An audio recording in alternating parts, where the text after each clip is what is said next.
Hello and welcome to Irresistible. You Ignite Your Passion and Purpose. I'm your host, Karen Seltz. And in this episode, I want to talk about the 6 basic human needs and what happens when we don't get these met in a natural and healthy way. We always get them met. I'm going to tell you that. Our unconscious mind is working 24/7 to make sure that all our needs are met and we are going to survive. So if you're new to me, I help people overcome the past. So anything that they think about that's already happened, that when they think about it, they still feel some type of disturbing emotion or unpleasant sensation in the body. I help them put those memories into long term storage where the mind is not trying to fix them for you anymore. Meaning, if they're over, there's nothing that can be done about them. And the mind will stop producing chemicals or emotions, sensations, impulses in your body to try to fix them for you. And I call it Drano for your braino. And because it's like stuck stuff in there, stuck data. And once the mind gets that this stuff's not happening anymore, it just processes and goes into long term storage, leaving you free and clear to create and live a life of passion and abundance and impact, which brings us to what we are talking about in this episode. So, this was popularized by Tony Robbins. I'm not sure if he came up with this, but I think it's brilliant. And I think I heard about it maybe 10 years ago, and it may have lost some of its steam. So I thought, hey, why not bring this up? Because this affects us whether we realize it or not. Now, I talk a lot about the subconscious mind, and some people, I just had a conversation with someone. She's like, what are you talking about? And I forget that not everyone has been studying this for 100 years like me. So let's back up a little bit. So, our minds are made up of the conscious mind, which is everything that we are aware of. So, I'm aware right now that I'm talking on camera. Yes, I'm aware that there's a fan on me. I'm aware that somebody might be watching this, right? I'm aware of a lot of things. I'm not aware of the digestive process that's happening. I'm not aware of my breathing at this very moment. So, the things that are happening all the time are being directed from the unconscious or subconscious mind. And it is responsible for a ridiculous amount of what goes on in us. Now, research maybe 10 years ago said 95% that it's responsible for. And it keeps increasing every year. It's like getting a little higher and higher. I don't even know where it is, but it's a lot, right? And most people think, oh, I must have chosen to do that. And I would say most times you're not conscious that you're choosing something. It's just this automatic set of programs that's coming from the automatic or reptilian mammalian part of the brain. So the part of the brain that a reptile or any other mammal has, like a dog or a zebra or a lion, right? So all of our beliefs are stored in the unconscious mind. All of our memories that we draw upon, the subconscious mind is searching through them to see if you're safe in any given moment. So, all of that is coming from the unconscious mind, meaning it is below your level of awareness. You don't even know what's going on. If I tell you, like, did you know you were breathing? You're like, of course I knew, but were you aware that you were breathing? What was your breathing like? How many seconds were you breathing in? How many seconds were you breathing out? Is it more in, you feel it in your nose, you feel it in your chest, you feel it in your stomach? We're not aware of those things until we direct our attention there and pay attention. Even digestion, like, I don't think I could become aware of that if I tried. You could become aware of your heartbeat, perhaps, but your enzymatic and lymphatic functions, I don't know. Maybe if you're really good. I'm not that good yet. I love that saying. Dr. Joe Dispenza says that all the time when people are meditating and they're having these high expectations of these mystical experiences. He'll just say, you're just not that good yet. Like, just you got to keep practicing. You'll get better and better and better. You're not that good yet. So maybe we could get there. We could become aware of our enzymatic functions. I don't know. That's a ridiculous aim, right? But let's have some fun. I'm all about that. So these 6 basic needs, and I'm going to be sharing some colorful anecdotes from my history. The first one is certainty. So This is really big when it comes to the unconscious mind. The unconscious mind wants you to be safe. It wants to guarantee your survival. The way it does that is anything that you haven't done before, it reads it as potentially dangerous. So it starts throwing all this logic and reasons at you, like, if you do that, everyone's going to laugh at you. They're going to leave you. They're going to reject you. You're going to die alone on in an iceberg, just ridiculous stuff. But it sounds very convincing in our heads. So certainty. I think we all get that one. There's a certain comfort to our routines, even like I wake up at this time and then I go to the bathroom, I make coffee, like whatever it is that you do every single day at the same time. You might drive to work at the same time every day. You might brush your teeth in the same pattern with the same hands, listening to the same YouTube video. I don't know. But there are things that you do regularly that you can count on. And that's comforting to us. But if that's all we do, it's so boring. And that leads us to the second one, which is uncertainty or novelty, adventure, variety. If you're doing the same thing over and over, your mind is going to get really, really bored and it's going to say, hey, let's create some drama. Did you see that the way your wife looked at you, or did you hear that tone in his voice? How dare he? So in my case, when I was living a really boring and monotonous kind of same day, like Groundhog Day, every day was pretty much the same. I would create drama and chaos in my romantic relationships just to have something fun to do. Now, did I realize I was doing this? Of course not. But it gave me something new, like, oh, this is new. Let's try this, or let's do this over here. And if you don't introduce some type of variety, like maybe you do something different, like you have a date night and you don't go to the same restaurant, or you don't even go to a restaurant in general, period, every week, but you take turns, like planning some kind of ridiculous surprise adventure. Like I saw this thing on TikTok or something, and it's this couple and they go shopping. They have a $25 budget each, and they go to a Goodwill and they buy each other outfits for a date. And the other person, if it fits, has to wear it on the date. And I'm like, how fun is that? So that's like an idea of using your creativity to like inject some passion into your life, some variety.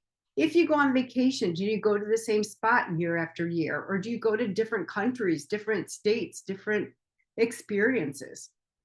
So just creating those things. And there's a book called The Artist's Way. And in this book, it talks about artist dates. So you take yourself on a date by yourself, and it's essentially your inner child, the one who wants to play and be creative and expressive. And you think, like, what would that child want to do? So maybe you go to an art store and you buy like art supplies, and then you go to the park and you paint or draw or color. Or maybe you do sidewalk chalk, or maybe you go hang gliding. I mean, something out of the ordinary that would get that need for variety met in a healthy way. So you don't do things like I used to do and create some chaos and, a little fun and excitement in your romantic relationships, or even with your kids or your coworkers. If you're not getting that need met, your unconscious will get it met. And usually it's in a way that is not beneficial for you. So I'm saying, like, if you find yourself being the drama queen, like stuff's always happening to you, or like you're always in the middle of it, you're probably not getting this need met for uncertainty, for variety, for novelty. So think about what could you do in a healthy way to kind of create that for yourself. And life will level out. You'll still have lots of fun, but you won't lose friends. And, people won't run from you when they see you coming. I mean, not to be rude, but there are people like that, right? That you kind of like, oh gosh, I wonder what victim story she has today. Like, we know people like that. I'm saying, like, if you are one, that's okay. I mean, it's probably something as simple as this. You're not getting your need met for novelty. So create it. Let's do some stuff. All right, number 3, significance. So we all have this need to feel like we matter, we make a difference, we're important. I think about being a parent for many, many years. It's such a thankless job. Like, how often do our kids say, Mom, you're doing a really great job? they don't know if you're doing a good job. They don't understand it. It's just their normal, right? Until they go to friends' houses and they see how other people's parents, their friends' parents treat them or what they do or don't do for them, then they might start to gain a deeper appreciation for you. But there are other ways of feeling this. Sometimes it's through work. If you have a boring 9 to 5 where you're just like punching a clock and doing the thing and you don't really feel like you're making a difference, I invite you to look for how you are, because it doesn't have to be, you could be at an assembly line. You could still be making a difference for your coworkers, your bosses, the janitor. If you treat them like people, you can make a difference when you go to the grocery store just by making eye contact with somebody. I went to the dentist the other day and the receptionist asked me how I was doing. And so I answered and I said, "And how are you doing? How's your day?" And she looked at me, and I do this with doctors too. It's unbelievable. They're shocked by that question. How are you doing? Like nobody ever asked them that. I guess not. We're there to be the center, right? But if you actually take time and connect with people on a human level, no matter what the interaction is supposed to be, in quotes, right? Then we're bringing the human element. We're connecting, which is another one of the human needs. So you can do them at the same time. But when you actually make a difference for somebody, it feels really good. And I'm going to add something to that. A lot of people are really good at giving. We're good at doing things for other people, saying yes when people need us. Are we good at receiving? Because that's the other thing. Other people have that same need for significance. They want to make a difference for you. They want to know that they matter. And if you keep saying, "No, thanks, I got this," when people are offering to do things for you, you are preventing them from getting that basic human need met. And they might end up feeling empty because you're not saying yes to receiving. So work on that too. Like say yes when people offer to do things for you, even if they give you a compliment. Take a moment and say, "Thank you so much. That means the world to me that you go out of your way to tell me that." Then you're meeting that need for someone else for significance. And then also, you're sending a powerful message to your unconscious mind and to the universe that you are worthy to receive. So there's my little added twist on that one. I talk to people a lot about receiving. I host these healing sessions in the Dr. Joe Dispenza community, and I prep the healies, the people coming in for healings. And I've been a healie at an actual event. And one of the things that Dr. Joe Dispenza goes really into is being worthy to receive. Like, of course, you're worthy to receive, but so many of us don't think so. And I was having that go through my head as I sat next to a woman who had like stage 3 or 4 cancer, and she wasn't selected as a healie, but I was. And I'm like, I don't have anything that big going on. I'm not worthy. It shouldn't have been me. I don't deserve this. And then he's like, this was a random selection, but it's not random. Nothing is random. And everybody will get what they need, exactly what they need. And I've heard stories of so many people being healers at these events and their body's just completely healing just by giving love. So it's part of a cycle. We must be willing to receive and we must be willing to give without expectation of receiving, if that makes sense. So significance. There's also these cards, they're business card looking things, and they say "You Matter." There's a "You Matter" campaign, and you can get them for free or you can donate. But I think it's really important to tell people, hey, you matter. Like, it's so interesting. Like, every now and then I'll get like a text or somebody will comment on something, even somebody from high school, like, "Hey, did you know that you made a difference for me back in high school? You were the only one that saw me. You're the only one that looked me in the eye and actually gave me the time of day." I'm like, oh, that's so sad to me. But I imagine, like, what would it be like in their life if they hadn't had anyone, like no reflection that they matter. So you can be that for someone, and you might not get any feedback for 30 years or something, but just feel good that you made a difference. And I'm not kidding. Even looking people in the eye and smiling and saying, hey, how you doing today? It makes the world of difference, especially if you mean it. So practice that, play with it. The number 4 is connection and love. Like we all have the need to love and be loved. And I go back to A Course in Miracles from time to time because I find that book so significant. And for me, it just feels like truth in my soul, in my heart, my soul, my mind, all the places. And A Course in Miracles says that every single thing that we do is either an extension of love.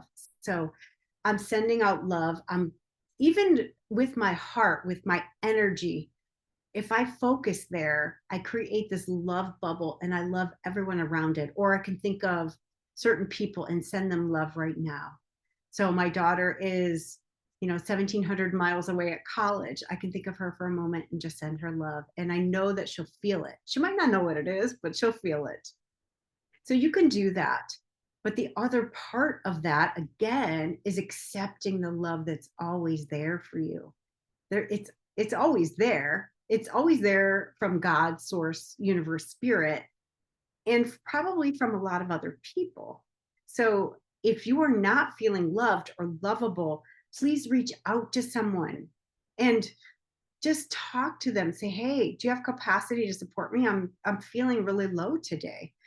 And when they say yes, because somebody's going to, you don't just reach out to one. Like if they say no, you reach out to another one. So develop a list of people that you can reach out to and form a network and say, hey, I'm happy to return the favor anytime. And the way I look at it is we all forget the truth of who we are. We are sparks of the divine. We are love in a body. That's who we are. And stuff happens. Life keeps lifing all the time. And it gets heavy if we let it. If we start identifying with, this guy cut me off in traffic and my kids left their stuff out again and nobody respects it, whatever. Like it could be a lot of different things happening. My kid's sick or my spouse doesn't appreciate me. It could be anything. Whatever you focus on expands. So if you look at the way that people are showing up for you, because everybody shows love in a different way.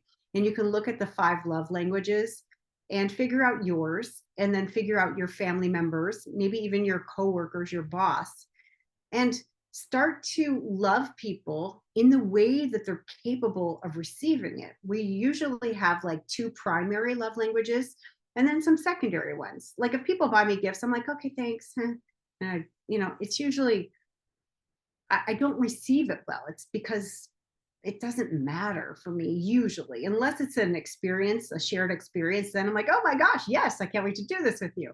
But if it's a thing, I don't generally appreciate that as much as a hug, to be honest, or a phone call like, hey, I was thinking about you. Things like that matter to me more. So figure out what yours are. There's a free quiz you can take online and then figure out, like, communicate that. Like, this is how I receive love. This is when I really feel loved and appreciated and significant, like I matter. So see how they're all tied like that. And then figure out, like, what are your kids' love languages? What are your partner's love languages? And start playing with those. And that will also help you to be creative and create more novelty and variety, because most likely you weren't aware of them unless you've done the test before. So now you can start planning things to do. Like some people, it's acts of service, or maybe you just go up and hug your partner or give them a kiss, like whatever it is, however they receive love. And that builds that connection, because we all need it. We are wired for connection. Think about, the prison system. The most dreaded punishment is solitary confinement. This is even for prisoners, right? Some of these are scary people to us. They still need connection. We all do. We're all people. We're all people. We all need to be connected. So play with that. All right, number 5, growth. If you are an educational junkie or a personal growth junkie, this one you get, right? We all are either revolving or evolving. And there's a lot of quotes around this, but I love this one. If you're the smartest person in the room, find a new room because you're not being curious, you're not growing, you're not challenging your current way of thinking. And nothing good happens from that. So constantly develop a beginner's mindset. Like, be curious. I talked about this recently. There's a book that I read a lot called The Way of Mastery. And I've been reading the same copy of this book for probably 15 years. And it's highlighted in all different colors. It's falling apart. It's hardcover. It's like pulled away from the seam. And I decided to do this beginner's mind thing. And I'm like, I'm really going to pay attention to the parts of the text that are not highlighted because I probably missed something there. I thought something else was important. And every time I read it, I highlight a different part. I'm like, oh my gosh, this is so good. How come I never saw it before? So there's something to be said for constantly being learning. Now, here's what I want to warn you. If you are learning and not implementing, that's a whole nother story. So whatever you're learning, if you are like, oh, I'm going to learn the next thing and that's going to make me feel better, then that's a different story. There's some underlying stuff you might get to look at there. Because no matter how much you learn, no matter how much you know, if you're doing it to make yourself feel like you're finally enough, that was my story for a long time. I was constantly going after the next certification, the next degree. And so I have like a ton of letters after my name, but they never made me feel any better. I'm like, I would just see someone else that knew something I didn't know. I'm like, oh, dang it, I got to learn that now. I still don't know enough. So there is a point, it depends. You get to check your motivation. What's your why? If it's just to grow and expand and challenge yourself and to be open to new paradigms, great, go for it. If it's to, fill the hole, make you feel like you're enough, it's not going to work. So what I would say, if you have the hole, is look for something that you're going to implement, and maybe that has some type of support built in, maybe like a group support group or a group coaching program, something where there's other people involved so you can get that connection. And you can actually practice in a safe container implementing the things that you're reading about. Because I always talk about this, like if I had $1 for everything I knew but haven't implemented, I would be a billionaire. I tell you, I know so many things. But implementing them, getting them into the subconscious mind where they're on autopilot, that is a whole nother story. So keep growing, but practice the stuff. If you find something that is like, dinging your bell, you're like, woo, this is awesome, then practice. Find an accountability buddy. You get to practice enrolling somebody like, hey, this looks like it's going to be great for this thing to accomplish this. Would you do it with me? I think it would be really helpful to do it together. And I've done that with the book Existential Kink. There are some partner exercises that are fantastic and really made a difference in my life. And I really implemented them and embodied them. So that would be a good book to really get to the unconscious payoffs of, what's keeping you where you are and preventing you from getting what you say you want, because there's some kind of payoff your unconscious mind is getting. And it could be one of these 6, right? One of these 6 things we're talking about. All right, number 6, contribution. I remember years ago writing like my top things that I really wanted were freedom, worth, like I really wanted to feel worthy, and contribution. Because at that time I was selling industrial specialty chemicals. And I'm like, this makes no difference. Like what I was doing made no difference. Who I was being in doing that made a huge difference in a lot of people's lives. But I couldn't see that at the time. I just thought like, I'm selling chemicals, I'm helping people not get scale in their water towers. Like who cares, right? But saving them money on electricity. I just didn't care. I'm more about like people. I always have been. But the relationships I formed were amazing. And I was like a therapist for so many of the guys that I sold to. They finally had someone to talk to without having a stigma of going to a therapist. Like we could just chat and I would see them and understand them. And then I would sell them stuff, right? So it worked out. But contribution, you are contributing already, I promise you. So my invitation is to look and figure out, who are you contributing to in what ways? and pay attention to those. And then you can seek to find more ways. Like, how could I add more value? If you're an entrepreneur, how could I add more value to my clients' lives? What would make the biggest difference for them? How could I add more value to my spouse or my partner's life? What would make a difference for them? How could I add more value to my children's lives? What kind of experiences would they remember for a lifetime? What kind of day-to-day interactions? I remember years ago, when my children were little, the therapist recommended quality time. So I used to do like 15 minutes of quality time with each child. Luckily, I only have two, but it made such a big difference. And they got to pick any activity they wanted, except anything having to do with electronics. So they could play a board game with me. We played imaginary games a lot. Like, I would be a witch and we would do a spell with whatever we had in the house. We created a spell for something, just ridiculous things. Or my kids used to like to wrestle on the bed with me. Like, it's kind of hilarious, right? But it was super cute. And those are memories that they will always have. And there was that connection every single day. So, contribution, how are you contributing already? Because the mind will filter and delete and distort data to prove that you are as you believe you are.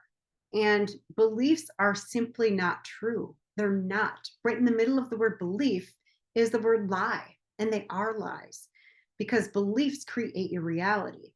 And if beliefs were true, we would all have the exact same realities, right? Because if they were true and they create a reality, we would all be experiencing the same thing. We would either all be homeless or all be billionaires or all be whatever. And we're not. We're all unique snowflakes. So the 6 basic human needs: certainty, novelty or uncertainty, significance, connection and love, growth, and contribution. So figure out how you can meet those for yourself in a healthy, fun way. Like, have some more fun. Only the ego is serious. The ego mind, or the unconscious mind too, can be pretty serious sometimes, although it does respond to humor. Figure out how you can meet them in a healthy way so they don't come out sideways, and your unconscious mind creates them in a way that you're like, oh, here we go. Another guy broke up with me because of this need for novelty. Well, I'll get a new guy. That'll meet that need for novelty. So that's what I have to say.